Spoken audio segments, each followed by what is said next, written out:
Bonjour à tous et à toutes. Donc excusez-moi pour la version, filmée, là où je mets les sous-titres. Mon téléphone, l'écran est cassé. L'Apple Store m'a cassé l'écran en essayant de changer ma batterie, donc j'y vois absolument rien sur l'écran, donc j'espère que ça filme. De toute façon, à la base, c'était un podcast, c'était pas prévu que ça soit filmé, mais comme voilà, évidemment que le podcast de la licence est accessible avec des sous-titres, et que, on va pas se mentir, j'ai la flemme de créer une vidéo pour mettre les sous-titres par-dessus, alors que c'est plus facile de juste me filmer pendant que j'enregistre et de rajouter les sous-titres par-dessus. Je fais ça, mais donc à la base, c'était pas prévu. Voilà, c'est pour cette raison que je ne suis pas coiffée, par exemple.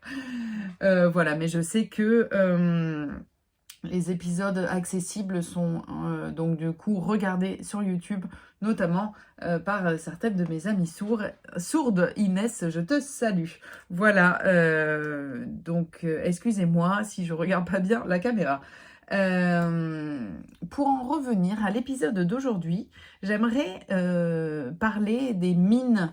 Donc qu'est-ce que c'est les mines? C'est les modules de formation d'initiative nationale. Là, le MIN qui s'est déroulé cette année, je vais vous en parler. Mais avant de commencer là-dessus, j'aimerais parler des petites news de la licence, hein, vu que c'est quand même le podcast de la licence professionnelle codeur et codeuse en LFPC. On a officiellement mis les dates de fin d'inscription. Il était temps, nous sommes le 13 mai. Et donc les dates de fin d'inscription, vous avez jusqu'au 15 juillet pour vous inscrire. D'habitude, en fait, on fait des dates jusqu'à mai, puis après on repousse en juin, puis après voilà. Alors que là, bon, on a décidé de carrément les mettre pour plusieurs formations là, plus tard. Comme ça permet de ne pas avoir à repousser, en espérant vous voir nombreux et nombreuses dans la promotion 2025-2026. Pour le moment, dans les candidatures, nous avons un homme, donc ça ne sera pas qu'une promotion de femmes. Voilà. Donc, on a jusqu'au 15 juillet, si ça vous intéresse, et on aura un webinaire le 2 juin à 16h30 pour parler de la formation, comme on fait chaque année. Et le webinaire sera ensuite disponible sur la chaîne YouTube de la licence. Si vous voulez le lien, si vous voulez le lien Zoom, n'hésitez pas à m'envoyer un petit message sur nos réseaux et je vous le ferai parvenir. Voilà, je vais pas le mettre libre sur Internet. J'ai pas confiance. Voilà. Donc ça, c'est pour les petites informations de la licence.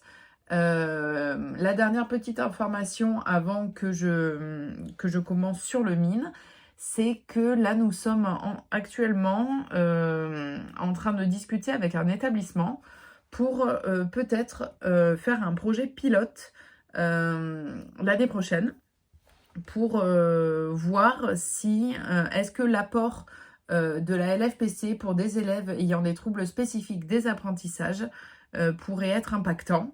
Donc là, on a une première rencontre cette semaine avec la directrice d'un établissement qui accueille et des élèves sourds et des élèves avec des troubles spécifiques des apprentissages pour voir quelle petite collaboration nous pouvons établir pour l'année prochaine. Je suis très contente de ça. Donc, à voir, là, il va falloir tout créer, mais je suis convaincue que la LFPC, la langue française parlée complétée, hein, ce code qui permet de rendre visible la parole, ça peut servir évidemment à d'autres personnes qu'aux élèves sourds. Ça, je pense que tous les professionnels en sont convaincus. Je pense notamment à ces publics-là, hein, d'élèves ayant des troubles spécifiques des apprentissages. On a une étudiante qui est en train de faire son projet tutoré dessus, particulièrement sur les dyslexiques, sur les élèves dyslexiques. Et je pense aussi aux personnes devenues sourdes. Voilà, j'aimerais bien, dans les années à venir, pouvoir regarder au niveau des EHPAD si une initiation à la LFPC pourrait contribuer à l'amélioration de la communication des personnes devenues sourdes. Voilà, beaucoup d'idées, beaucoup beaucoup de projets comme d'habitude et donc à voir. Mais là, ce projet pilote, j'aimerais vraiment beaucoup y tenir pour l'année 2025-2026. Je vous en parlerai bien évidemment plus en détail quand on aura un petit peu plus euh, fait le tour et un peu discuté de ça. Voilà, pour les news de la licence, donc les inscriptions jusqu'au 15, 15 juillet et notre projet pilote. Donc j'en reviens maintenant, après cette longue, je n'y arrive pas, introduction, aux mines. Donc le mine qu'on a eu cette année était hors norme. Donc le mine LPC, c'est donc un module de formation d'initiation nationale. Vous pouvez les retrouver sur Internet sous le sigle MFIN, MFIN. Peut-être qu'on prononce comme ça, mais c'est vrai que généralement on prononce mine et on écrit mine. Donc c'est des modules de formation qui sont à l'initiative de la DGESCO, de la Direction Générale de l'Enseignement Scolaire. Voilà, donc il y a des mines dans toutes les académies, que je dise pas de bêtises. C'est de la formation continue. Généralement, ça permet d'offrir un support de formation aux enseignants spécialisés qui vont avoir un approfondissement. Hein, je pense notamment aux mines LSF, hein, en langue des signes française, où il y a des mines de tout niveau qui permettent un approfondissement ou une actualisation des connaissances et compétences. Et on peut aussi y recevoir des enseignants non spécialisés qui vont comme ça avoir les premiers outils de compétences et des compétences pour la prise en charge d'élèves en situation de handicap. Je pense à des enseignants qui voudraient se mettre sur des postes dédiés. Et donc, ils peuvent partir en mine et ensuite, les années suivantes, avoir accès à certains postes. On peut aussi avoir des enseignants complètement non spécialisés et aussi du personnel de l'éducation nationale comme des AESH où là, qu'est-ce qu'on avait cette année aussi? On avait des personnels travaillant dans les rectorats. Voilà, donc c'est assez large. Ça peut être des enseignants ayant le CAPASH, des enseignants ayant le KPI. Et nous avons aussi, dans les publics concernés, les étudiants en Master 1, enseignement et surdité, le master qui est en ce moment à l'INSEI et qui permet ensuite de présenter le diplôme d'état du CAPEJ. Le certificat, je l'ai, celui-là, mais alors... certificat d'aptitude au professorat pour de l'enseignement des jeunes sourds. Pardon, je suis enseignante CAPEJ et j'ai un peu oublié tout mon sigle. Mais voilà, donc des gens venant de plusieurs endroits. Et donc, c'est pour en revenir, le mine LPC, c'est un mine qui va permettre de répondre à des problématiques émergentes. Donc là, c'est l'accompagnement des jeunes sourds. Qu'est-ce qu'on nous dit aussi? Les mines, ça permet de mettre en œuvre les orientations de la politique éducative nationale dans le domaine de l'adaptation et de la scolarisation des élèves en situation de handicap et d'impulser tel ou tel aspect de la politique éducative dans le domaine de l'adaptation et de la scolarisation des élèves en situation de handicap. Donc là, pour le mine LPC que nous présentons chaque année à l'INSEI, le but, c'est pouvoir parler de la scolarisation et de l'accompagnement des jeunes sourds et aussi de faire une initiation au LPC, donc à la langue française parlée complétée, donc avec des gros volumes d'heures sur 2 semaines. Donc 2 semaines qui ne sont pas en même temps. Là, en ce moment, ce qu'on a, c'est une semaine vers janvier, une semaine vers mai. L'année prochaine, normalement, ça sera pareil. Et ça permet de faire travailler intensivement la LFPC pour qu'à la fin de ces 2 semaines, on puisse avoir une première maîtrise de cet outil-là. Et donc, ça nous permet d'avoir comme ça des gens qui viennent se former. Donc, c'est des enseignants, des AESH. Donc, c'est une première initiation à la LFPC. Alors, le but, c'est bien évidemment, ça ne remplace pas la licence codeur. Parce que ça serait un peu trop facile que 2 semaines suffisent à remplacer 1 an d'enseignement, évidemment. Mais ça permet une première initiation. Donc, d'habitude, enfin, là, moi, des mines que j'ai fait depuis 2021, On a une vingtaine de personnes généralement faisant le mine. Et cette année, on en avait 44. 44 au premier, puis après on était 41. 41 personnes. Voilà, donc c'était un mine complètement hors norme. C'est pour ça que je voulais en parler. C'était fantastique. C'était top. Moi, je me suis éclatée. Alors, le but des formations, des modules de formation de la DGESCO, c'est pas que Fanny s'amuse, mais n'empêche, c'était génial. On avait des donc, stagiaires mines très impliqués, très motivés, en majorité. Donc c'était énorme. Donc là, à 40 personnes, c'était impossible on peut pas enseigner quelque chose, enfin du moins un outil qu'on doit pratiquer à 41. Donc en fait, on a dû dédoubler l'ensemble des cours de pratique de la langue française parlée complétée. Donc ce qu'on a fait, c'est que le matin, on faisait des enseignements théoriques donc en amphithéâtre. Donc ça nous... Voilà, donc là c'était un cours magistral, donc on pouvait être une quarantaine sans problème. Et l'après-midi, on dédoublait en faisant 2 groupes avec du coup 2 formateurs pour enseigner la LFPC. Donc c'était assez intensif.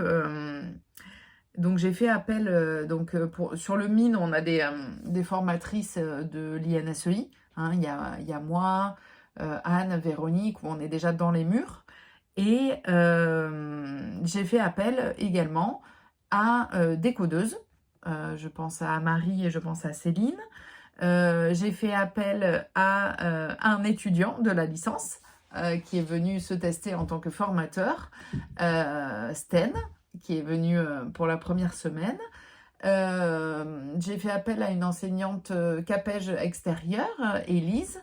Donc voilà, c'était assez intensif. Donc c'était vraiment chouette.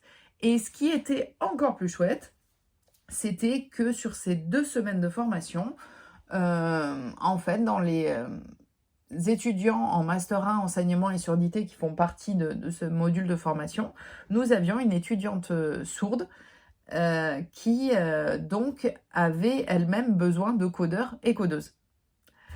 Donc c'était incroyable. Si vous voulez, vous êtes en train d'enseigner quelque chose. La LFPC, moi j'y crois fondamentalement dans le parcours linguistique des élèves sourds, où c'est des parcours oralisants. Hein. Je ne suis pas en train de dire la LFPC plutôt que la LSF, parce que ça n'a rien à voir. Je pense que c'est 2 parcours linguistiques différents. Et les 2 peuvent permettre d'atteindre des niveaux scolaires et de réussite et tout ça. Donc moi là-dessus, c'est pas l'un comparé à l'autre. Il y a ces 2 parcours-là et c'est aux familles d'enfants sourds de choisir quel parcours linguistique pour leur enfant. Et ça, nous, en tant que professionnels, je le rappelle, on n'a pas Voilà, c'est la famille qui est au centre des choix. Et donc moi, je suis juste dans les parcours. Quand les familles ont fait des parcours linguistique, on choisit un parcours linguistique oralisant. Dans ce cas-là, je crois fondamentalement à l'apport de l'ALFPC pour permettre à l'enfant sourd d'acquérir un maximum de langues, être confortable dans le bain de langage et surtout en utilisation précoce. Donc ça, c'est un outil qui rend visible les sons et j'y crois fondamentalement. Donc, je trouvais ça génial de montrer cet outil, d'enseigner sur ces 2 semaines à quoi servait cet outil. Et en plus, les stagiaires pouvaient voir en live qu'est-ce que c'était le code LPC, parce que nous avions des codeuses. Donc soit c'était moi j'ai pu adapter en LFPC les cours de mes collègues. En codeuse, qui c'est qu'on a eu? On a eu Gabrielle, on a eu Céline, et je voudrais pas en oublier. Et je crois que c'est tout. Et surtout, on a eu des étudiantes de la licence qui sont venues observer et qui sont venues aussi coder, qui sont venues se mettre au travail. Je pense notamment à Lilou qui du coup est venue coder. On a eu Lucie qui est venue coder et on a eu même un petit peu Léa qui est venue coder alors que Léa était en stage ailleurs. Mais elle est venue nous rejoindre sur la dernière après-midi. Léa s'est donc rajouté des heures de stage elle-même en plus. Voilà, donc ça a permis de voir aux étudiantes de pouvoir voir le code adulte, en quoi ça correspondait. Et donc c'était génial. Franchement, c'était incroyable, si vous voulez, de dire, de faire un cours en disant, regardez cet outil, je pense qu'il fonctionne, je peux vous montrer avec mes cours, avec mon PowerPoint, comment il fonctionne. Et en même temps, d'avoir les codeuses qui étaient en train d'utiliser cet outil-là. Et donc, les stagiaires pouvaient voir, ben oui, effectivement, ça fonctionne parce que mon étudiante a le cours en entier. Et donc, c'est que ça doit bien marcher, quoi. Et donc, c'était passionnant. Encore une fois, là, c'est 2 semaines de formation. On a eu beaucoup de questions et c'est vrai que ça rejoint la problématique que je pense, hein, c'est que cet outil qui a été créé par le docteur Cornette j'ai un trou, dans les années 70, voilà, excusez-moi, ça me reviendra plus tard, qui était destiné aux personnes sourdes, en fait, il peut être utilisé dans d'autres cadres. Et j'ai eu beaucoup de questions là-dessus. J'ai eu beaucoup de questions sur la possibilité d'utiliser cet outil auprès d'autres élèves.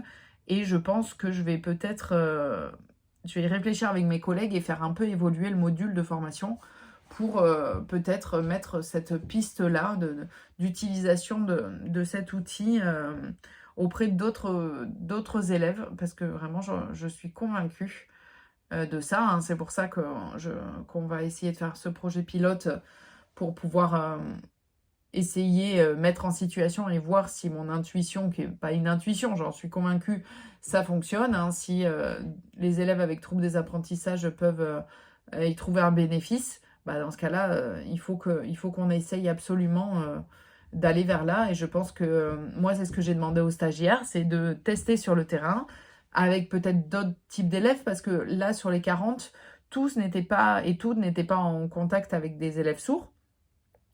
Mais je pense que ça peut être un bon moyen là de pouvoir former ces personnels de l'éducation nationale et ensuite qu'elles aillent, elles, parce que c'était quand même en majorité des femmes, voir sur le terrain si ça fonctionne. Là, j'ai eu une étude de cas qui était intéressante où l'une d'entre elles me parlait d'une de ses élèves qu'elle suit et est-ce que ça pouvait être intéressant. Donc là, j'ai demandé...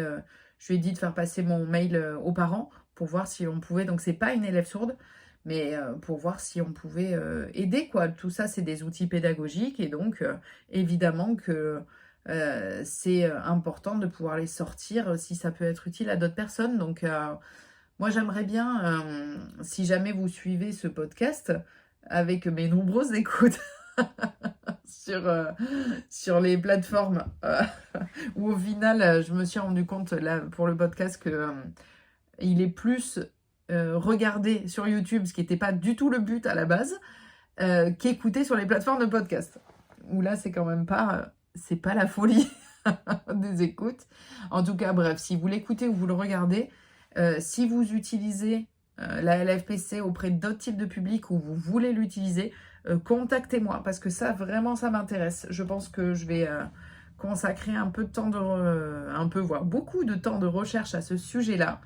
Je suis convaincue qu'on peut avancer. Je pense notamment aussi aux Français langue étrangère, à qui je vais essayer d'avoir un peu des contacts en tant qu'aussi enseignante de FLE, de voir avec des collègues si ça vaudrait le coup. Et voilà, c'est bref, ce mine-là, c'était vraiment un très très bon moment et qui a permis une émulation de réflexion pédagogique.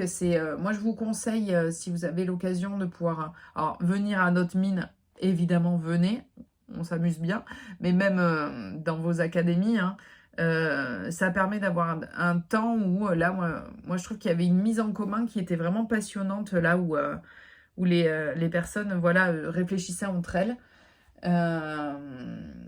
et étaient vraiment motivés par le sujet. J'ai eu beaucoup de personnes qui m'ont demandé aussi des renseignements sur la licence pour essayer de voir si c'était possible de pouvoir la faire peut-être en 2 ans en étant en poste en même temps. Donc je réfléchis à ça à l'heure actuelle. Et du coup, en mettant des stages sur les vacances, sur les mercredis, en mettant des cours sur les mercredis. Moi, quand j'ai des gens motivés en face, je fais tout ce qui est dans mon pouvoir pour essayer de, f- de faire que ça fonctionne. Donc je suis en train de réfléchir à ça, voir comment on peut faire ça, parce que plus on formera de gens à la LFPC, et plus cet outil pourrait être un peu démocratisé et pas rester un peu qu'entre nous dans le milieu de la surdité notamment. Et surtout, là, ces personnes-là, je pense à des enseignantes là, que ça a intéressé, peut-être que après, je sais pas, elles pourraient prendre des missions de codeuses, vu à quel point on manque de codeurs et codeuses sur le terrain. Voilà, moi je suis prête à tout. Euh, donc je vous tiendrai au courant si on crée des nouvelles formules là pour exceptionnelles pour l'année prochaine là, parce que j'ai plusieurs enseignants là qui cherchaient à se former, donc à voir qu'est-ce qu'on peut créer ensemble. Ben voilà, j'en ai fini là, déjà 20 minutes, je vais arrêter de parler, mais quel bonheur cette aventure. Si les stagiaires écoutent ça, merci. Merci d'avoir rendu ces 2 semaines si intéressantes du point de vue des formateurs et des codeuses. Tout le monde a adoré. Merci à nos étudiantes qui sont venues s'essayer au code adulte. C'était vraiment très chouette. Moi, j'ai adoré pouvoir discuter de ça avec vous, avoir votre œil ben voilà, de personne en formation, de pouvoir regarder votre code qui a beaucoup évolué. Moi, je suis bien contente. C'est très bien. Et voilà. Et merci, évidemment, à mes collègues et aux codeuses qui ont fait un super boulot. Je pense notamment à Céline, qui était codeuse le matin et formatrice l'après-midi. J'ai essoré tout le monde avec ce mine. Voilà, j'ai des gens qui sont venus vraiment travailler intensivement. Et je pense aussi à Marie, pour qui c'était la première fois qu'elle intervenait comme formatrice devant 20 personnes. Voilà, tout le monde a relevé le défi, c'était top. J'espère que l'année prochaine, on aura autant de monde. Euh, et, euh, et c'était trop bien. Voilà. Je vous laisse là-dessus. Là, dans les prochains épisodes, là, je suis en contact avec certaines codeuses et je veux vraiment interviewer des codeuses. Donc, n'hésitez pas à revenir vers moi. Et sinon, de toute façon, c'est moi qui vais venir vers vous. Voilà, mais je pense que c'est vraiment important que je puisse aussi interviewer les codeuses sur le terrain pour qu'on vous découvre. Je sais que les codeuses ne sont pas très visibles et des fois n'aiment pas être très visibles, mais moi je veux vous avoir à mon micro. Allez, j'arrête mon enregistrement là, je vous souhaite une bonne journée et je vous dis à bientôt.